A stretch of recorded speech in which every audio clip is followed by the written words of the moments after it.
जय हिंद सभी को। हम इस वीडियो में ऐसे बिल के बारे में देखेंगे, ऐसा मतलब विधेयक जो कि जब हो रहा था तो इसका बहुत ज़्यादा बहुत ज़्यादा इसका विरोध हुआ था। जितना 3 तलाक जैसा कानून और अपना बहुत सारा कानून है, जैसे कि जीएसटी बिल हो गया और भी बिल हो गया, मतलब जितना मुश्किल ये सब में लगा था उससे कई गुना मुश्किल जो है इस बिल को पास करने में हुआ। तो उस बिल का क्या नाम है उसके बारे में डिटेल्स में देखेंगे। तो वो बिल है हिंदू कोड बिल। लेकिन ये 4 टुकड़ों में है। वो 4 टुकड़ों में क्या है उसको आगे देखेंगे। उसके पहले हम देख लेते हैं किसकी ज़रूरत इसकी ज़रूरत क्यों महसूस की गई। कभी भी वही बिल सामने आता है या फिर पास होने के लिए आता है लोकसभा राज्यसभा में जब इसकी ज़रूरत महसूस होती है, या फिर कोई केस करता है, या फिर समाज में जब देखा जाता है कि बहुत गलत हो रहा है, कई समूह के द्वारा जब आवाज़ उठाई जाती है तब उसके ऊपर कुछ न कुछ बिल आता है। तो 1947 के पहले अंग्रेज़ों के टाइम, राजा महाराजाओं के टाइम देखो, उस समय एक एक राजा की 4-4, 5-5 पत्नियां हुआ करती थी। 4-4, 5-5, 6-6, 7-7, 10-10, 11 ऐसे सब पत्नियां हुआ करती थी। लेकिन आप लोग ने इतिहास में ये नहीं पढ़ा होगा कि एक लड़की है, एक रानी है और उसके जो है 5-5 जो है पति हों, ऐसा आपने कहीं पढ़ा नहीं होगा। यानी यहाँ सीधा सीधा दिख रहा है गर्ल्स मोस्टली जो है महिलाओं का जो है इतिहास से ही शोषण होता आ रहा है। ये देख सकते हैं आप, गर्ल्स यानी महिलाओं का जो है शुरू से ही कितना शोषित हुए हैं ये लोग, इनके अधिकारों का हनन हुआ है। तो इसी को मजबूत बनाने के लिए जो महिलाओं का अधिकार है इन्हीं को लाने के लिए ये बिल जो है, ये बिल में बहुत डिटेल्स में जिक्र है महिलाओं का अधिकार दिलाना। जैसे क्या क्या अधिकार हैं हिंदू कोड बिल में, ये 4 बार में पास हुआ है खंड में, वो हम आगे देखेंगे। पहले देख लेते हैं कि ये इतना महत्वपूर्ण क्यों है। तो फिलहाल सभी गर्ल्स के लिए लागू नहीं होता, सभी महिलाओं के लिए ये बिल लागू नहीं होता। तो किन के लिए लागू होता है? तो वो होता है हिंदू के लिए, हिंदू और बुद्धिस्ट हो गए, बुद्ध धर्म के लोग, और जैन धर्म के लोग, और आर्य समाज। इस तरह के जो धर्म है, जो लिख रहा हूँ यही रहेगा। हिंदू, बुद्ध धर्म हो गया, जैन धर्म हो गया, आर्य समाज हो गया, जैसे ब्रह्म समाज हो गया। ब्रह्म समाज जो हिंदू धर्म से जो विकसित हुए हैं वो सारे धर्म आ जाते हैं। और कौन कौन से धर्म नहीं आते हैं ये हिंदू कोड बिल में, वो देख लेते हैं हम लोग। तो क्रिश्चियन नहीं आते हैं, क्रिश्चियन नहीं आएंगे, मुस्लिम्स ये नहीं आएंगे, क्रिश्चियन और मुस्लिम, और यहूदी को ज्यूस भी बोलते हैं, ठीक है। तो ये सब धर्म नहीं आएंगे। पारसी, तो इनके लिए ये बिल काम नहीं करेगा। तो ये बिल किसके लिए काम करेगा? हिंदू, बौद्ध धर्म, जैन धर्म, आर्य समाज, ब्रह्म समाज, और सिख भी इसी में आएंगे, सिख, ठीक है। तो इसमें से जो धर्म है, इसमें जितने भी महिलाएं हैं ये सब जो है ये बिल जो है इनके काम आएंगे। बाकी को लिए ये बिल जो है काम नहीं आएगा। तो ये बिल जो है 4 टुकड़ों में किस तरह से विभाजित हुआ उसको देखने से पहले देख लेते हैं पहली बार ये बिल कब बना था। 11 अप्रैल 1947 में ये बिल जो है डॉक्टर अंबेडकर के द्वारा, डॉक्टर बाबा साहब अंबेडकर के द्वारा ये बिल बनाया गया था, ठीक है। डॉक्टर बाबा साहब अम्बेडकर द्वारा ये बिल जो है बनाया तो गया था, लेकिन जब ये अंग्रेज़ों के सामने वहाँ पे बड़े बड़े लोग थे, अपना नेहरू जी थे, गांधी जी थे, और भी बहुत सारे नेता थे। एक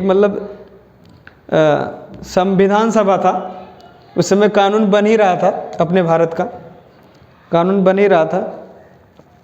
और उस समय जब ये जो है बिल जो है जब डॉक्टर अम्बेडकर ने उस समय मतलब पेश किया था, उस समय तो बहुत विरोध हुआ था, बहुत विरोध हुआ था। और फिर इसकी वजह से मतलब कि बहुत ज़्यादा विरोध रहा था, मतलब पब्लिक जो है सड़क पे आ गई थी। अब ज़्यादा करके जो है जो हिंदू मतलब हिंदू के लोग हैं, हिंदू में अब भाई 4 वर्ण थे, तो ज़्यादा करके विरोध कौन कर रहे थे, तो ये अपना क्षत्रिय और ब्राह्मण और जो वैश्य लोग थे, ये लोग बहुत विरोध किए इसका। और दिल्ली में बहुत रैलियां निकाली गई इसके ऊपर, मतलब कि ये जो है मतलब कि पास नहीं होना चाहिए। तो फिलहाल स्थगित कर दिया गया। लेकिन जब अपना संविधान बन के रेडी हो गया, मतलब 1950 में मतलब संविधान जो है लागू हो गया था, उसके बाद सन 1951 में इसी बिल को फिर से एक बार जो है मतलब कि डॉक्टर अम्बेडकर ने लोकसभा में पेश किया। उस समय फिर से हंगामा हुआ, और उस समय तो ऐसा देखा गया कि मतलब बहुत सारी जो अपने हिंदू महिलाएं थी वो भी सामने आ गई थी, वो भी इस बिल का विरोध कर रही थी। अब सोचने वाली बात है, ये उन्हीं के लिए फ़ायदेमंद है ये बिल, और वही लोग विरोध कर रहे हैं, मतलब कुछ तो माजरा है। वो मतलब ऐसा बात सामने आता है कि ये लोग का मानना था कि भाई एक शूद्र मतलब ये हम लोग का तय करेगा क्या कि हम लोग कैसे रहना चाहिए, कैसे जीना चाहिए। हम लोग का कानून कोई शूद्र नहीं बनाएगा, कोई पंडित बनाएगा तब हम मानेंगे, ऐसा लोग का कहना था। तो उस समय बिल पास नहीं हुआ था, तो उस समय फिर डॉक्टर बाबा साहब अम्बेडकर उस समय कानून मंत्री थे, तो उन्होंने इस्तीफ़ा दे दिया। इसलिए इस्तीफ़ा दे दिया, भाई मैं क्यों रहूं कानून मंत्री में, जब भाई जो बिल बनाया गया, जो समाज के लिए बनाया गया, जो वो पास ही नहीं हो रहा है, तो ऐसे फिर मुझे कानून मंत्री रहने का क्या अधिकार है जब मेरा वो काम ही नहीं हो रहा है, फिर क्या किस बात का मंत्री। तो उन्होंने इस्तीफ़ा दे दिया। हालांकि पंडित जवाहरलाल नेहरू जो है इस बिल के समर्थन में थे, पास करना चाहते थे, लेकिन इतना जो है हंगामा हो रहा था समाज में और लोकसभा में, तो इसलिए बिल पास नहीं हुआ। तो यही बिल जो है हिंदू कोड बिल जो है 4 जो है पार्ट में ये पास हुआ। तो कब पास हुआ वो देखते हैं, और किसने पास किया है देखते हैं। ये जो है 4 जो है कैटेगरी में पास हुआ था। तो कौन कौन सा था? एक 1955 में पास हुआ था,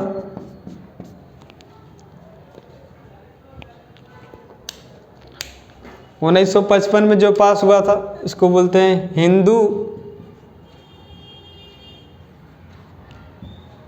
marriage act. Hindu marriage act ये 1955 में पास हुआ था। इसके ऊपर हम डिटेल्स में देखेंगे, पहले देख लेते हैं और बाकी 3 कौन सा है। 1956 में जो पास हुआ था वो था हिंदू सक्सेशन एक्ट। ये 1956 में पास हुआ था। फिर 1956 में और एक बिल पास हुआ था उसी year, Hindu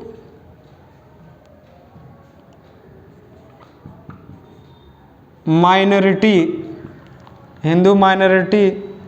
and guardianship act.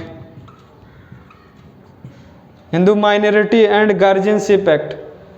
और उसी साल एक और बिल पास हुआ, उसका नाम था Hindu adoption and maintenance act.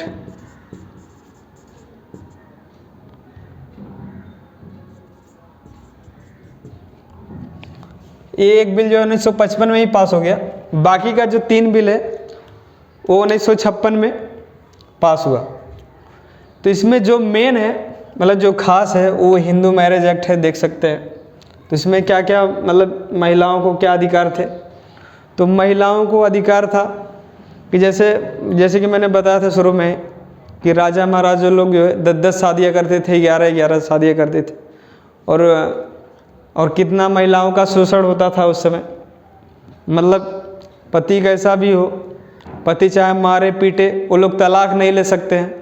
और अगर पति मर जाए तो ज़मीन जायदाद भी नहीं मिलेगा उसको, मतलब औरत को मतलब किसी न किसी सहारे रहना ही है, मतलब स्वतंत्र नहीं है महिला, ऐसा समझिए। ये पहले का जो कानून था। जब ये जो बिल पास हुआ तो ये क्या कहता है कि अब ये जो है ऐसा नहीं कि सिर्फ महिलाओं के लिए, पुरुषों के लिए भी है, मतलब सख्त निर्देश है भाई कि अब तुम जो है 10-10 जो शादियाँ करता था अब एक ही शादी करेगा। हाँ, तो मतलब लड़की का जो उम्र है 18 साल होना चाहिए, लड़के का कम से कम 21 और लड़की का कम से कम 18। पहले तो भाई लड़कियों का 13 साल की उम्र में ही कर दिया जाता था।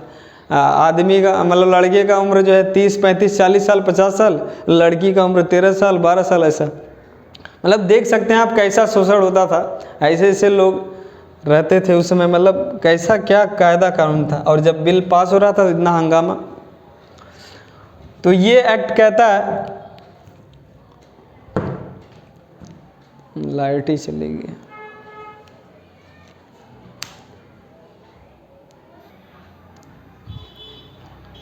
लाइट चली गई थी, देखते हैं आगे। तो लड़कियों का उम्र कितना होना चाहिए, 18 साल, और लड़के का उम्र कम से कम 21 होना चाहिए। तो ये बिल ये कहता है कि इतना होना चाहिए मिनिमम, ठीक है। और कोई भी 2 शादी नहीं कर सकता, ठीक है। अगर 2 शादी किया, अगर कंप्लेन कर दिया घर वाला तो फिर सज़ा होगी, पैसा भी भरना पड़ेगा और शादी मान्य भी नहीं होगा। ये कहता है ये बिल, ठीक है। ये बिल जो है 4 टुकड़ों में हो गया, लेकिन है बिल वही, चीज़ है वही, लेकिन 4 पार्ट में हुआ। मतलब नेहरू जी ने देखा कि मतलब एक बार में पास नहीं हो रहा है, तो उसको एक एक करके छोटा छोटा पास किए, तो ये आराम से फिर हो गया उसके बाद, ठीक है। अब तलाक का भी इसमें नियम है। तलाक का नियम ये है कि भाई लड़की के ऊपर मान लो शारीरिक या मानसिक चोट दे रहा है उसका पति, तो ये लड़की तलाक ले सकती है। लेकिन पहले ऐसा नहीं था, तलाक लेना तो दूर की बात, तलाक शब्द ही नहीं था। तलाक जो है ये मतलब डिक्शनरी में नहीं था उनके जीवन में, ठीक है। इतना मतलब इतना महिलाओं का इतना शोषण होता था कि उसका कोई मतलब लिमिट नहीं है, ठीक है। तो ये हिंदू मैरिज एक्ट में इसमें शादी का और तलाक के बारे में पूरा डिटेल्स में दिया है। और जो हिंदू सक्सेशन एक्ट जो है ये उसके ठीक 1 साल बाद पास हुआ। ये जो है इसका मतलब सक्सेशन मतलब होता है मतलब उत्तराधिकारी। जैसे जो मतलब कि प्रॉपर्टी का जो मेन मालिक है, अगर वो वसीयत नहीं किया है, अगर वो गुजर जाता है, तो उसका वसीयत मतलब कि उसका उत्तराधिकारी कौन होगा।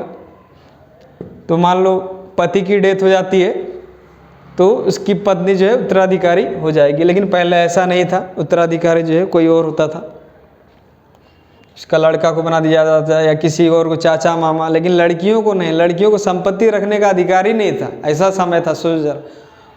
न पढ़ाई का अधिकार, पढ़ाई का तो छोड़ ही दीजिए, पढ़ाई का कोई अधिकार ही नहीं था महिलाओं को, पढ़ाई का अधिकार नहीं था। वो लोग को जो है तलाक का अधिकार नहीं था, सर उठा के जीने का अधिकार नहीं था, मतलब किसी पे डिपेंड ही रहना था उनको। लेकिन ये जो बिल है, ये बिल जो है उनको सर उठा के मतलब कि जीने का अधिकार देता है, खुल के जीने का अधिकार देता है, स्वतंत्र जीने का अधिकार देता है। तो आप देख सकते हैं। और ये क्या देखते हैं, हिंदू माइनॉरिटी, मैं जो है शॉर्ट में बता दे रहा हूँ, अगर डिटेल्स बताऊँगा तो वीडियो ज़्यादा हो जाएगा। मैं किसी और वीडियो में एक एक करके डिटेल्स में आपको बता दूँगा। अब देखते हैं Hindu minority guardian act. Guardianship क्या है, मान लीजिए कि कोई जो मेन है, मतलब जो प्रॉपर्टी का जो मेन है, अगर वो मर जाता है, अगर वहाँ उनका कोई छोटा बच्चा है, अगर अकेला पड़ जाता है, तो उसको कौन देख रेख करेगा, इस बिल में उसका उल्लेख है डिटेल्स में, ठीक है। और ये बिल क्या है, हिंदू एडॉप्शन एंड मेंटेनेंस। मान लो फैमिली को मतलब कि अगर बच्चा नहीं हो रहा है तो माँ बाप जो है गोद ले सकते हैं। लेकिन ऐसा नहीं कि जो मतलब उसका पति है ज़बरदस्ती गोद ले किसी को, उसके लिए अपनी पत्नी से मतलब सहमति लेना ज़रूरी है, नहीं तो वो गोद नहीं ले सकते। और लड़की भी जो है बिना पति के परमिशन के गोद नहीं ले सकती, ठीक है। अगर मान लो दोनों में से एक पागल है, मान लो लड़का पागल है या फिर बहुत बीमार है या फिर मतलब मानसिक संतुलन सही नहीं है ऐसा मान लीजिए, तब ये जो है बिना पूछे इसके गोद ले सकते। या फिर मान लो लड़की का मानसिक संतुलन नहीं है, मतलब पागलपन है, तो ये जो है लड़का जो है बिना बताए जो है इसको गोद ले सकता है ऐसे कंडीशन में। नहीं तो एक दूसरे से सहमति से ही गोद ले सकते हैं, ऐसा इसमें उल्लेख है। ठीक है, तो इस तरह का जो ये बिल है हिंदू कोड बिल, जो कि 1955 में, और 3 जो है एक्ट जो है 1956 में ये पास हुआ था। लेकिन जब पास हो रहा था शुरू में, जैसा कि मैंने बताया 1947 में बहुत विरोध हुआ। फिर उसके बाद 1951 में जब अम्बेडकर, जब डॉक्टर बाबा साहब अम्बेडकर जो पास कर रहे थे, तो उस समय भी बहुत ज़्यादा विरोध हुआ कि अरे एक दलित कैसे मतलब ये हम लोग के लिए कानून क्यों बनाएगा।